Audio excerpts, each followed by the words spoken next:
Welcome to Baseball Basics with Barry. My name is Barry Lyons, Biloxi Shuckers Ambassador. I'm here today with Blake Allemand, a Biloxi Shuckers infielder, a former 5th round draft pick out of Texas A&M University. Blake is in his 2nd season here with the Shuckers and had a fine season a year ago, an infielder by trade, but also played a little bit of left field last year. Blake is a switch hitter, and Blake, if you would, tell us about how and when you became a switch hitter and when that process began. Yeah, sure. So actually kind of a funny story. So I was about 10, 11 years old. I used to go hit my dad at our local high school all the time, and I had finished a round, whatever, off the tee, and we were picking the balls up, and I kind of put the ball on the tee left-handed and just joking around, whacked one. My dad goes, "That was pretty good, do that again." So I did it again. He's like, that's really good. So I started doing that a little bit, and then small world, my really good family friend's ranch is right across the street from Chipper Jones's old family ranch in South Texas. And we were there one day, one time it was like a family vacation, whatever. My dad likes to hunt and all that stuff. So we were there and we went across and hit with Larry Jones, was Chipper's dad. And we hit in their big tunnel. He had this sweet like batting case set up on their ranch. And my dad was like, "Hey, so you know a lot about switch hitting, obviously, because his son's one of the greatest switch hitters of all time." Yes. And so they were like, "Hey, take a look at my son's left-hand swing and let us know if we think we should keep working on it, pursue if it's worth it, whatever." So he saw me hit left-handed. He's like, "Yeah, that looks good. I'll continue to work with that." So actually, Chipper Jones's dad's the one that gave my dad the go-ahead to keep switch hitting. So that was pretty cool. Blake Allemand, an infielder for the Biloxi Shuckers. He's going to demonstrate some of his techniques and some of the program that he works on every day to continue to develop his swing, to enhance his swing, and to make him the best hitter that he possibly can.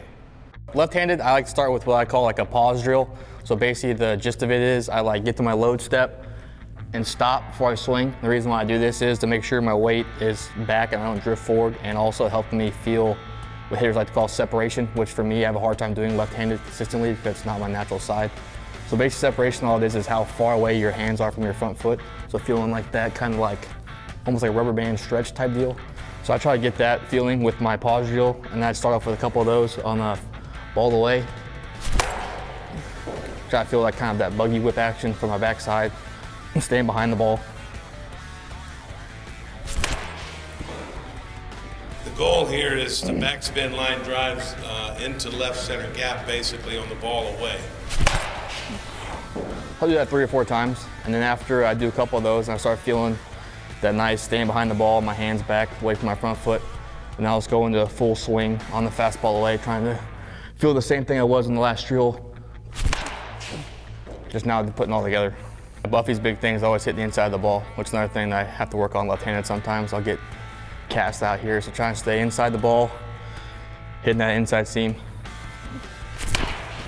All the speed is always generated from that point to this point. The bat is never thrown from out here like this, like so.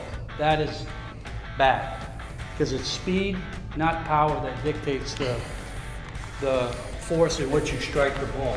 And the shortest distance between 2 points is a straight line. The point of contact's big, launch angle. Like I talked about earlier, he's big on timing, and that's all point of contact. So for me, after I do the pause drill on the outside pitch and feel that separation, I'll do the full swing outside. And so once I feel I'm staying through the ball, feeling separation, the last thing I do, I like to go kind of middle in with a fastball, but I don't try to pull this pitch. I hit this ball right back up the middle. And this is how it works on my left-handed swing, get my hands inside the ball and staying through it up the middle. So I put the ball basically inside, but I try to hit back up the middle still. Sure, he stays on the ball and stays through the ball. So yeah, I feel that a few times. That basically all that reiterates to me, because me again, being a right-handed dominant guy, I tend to have a tendency sometimes gets me in trouble. I pull with my bottom hand, which causes me to fill off and kind of cast my hands out. So this drill right here with the inside pitch, back middle, tells me to keep my front shoulder on the ball and get short inside and through the baseball. So that's really all I do for tees. I do outside, pause, outside regular, and then a couple of these and move on to flips. I have a pretty short, sweet routine.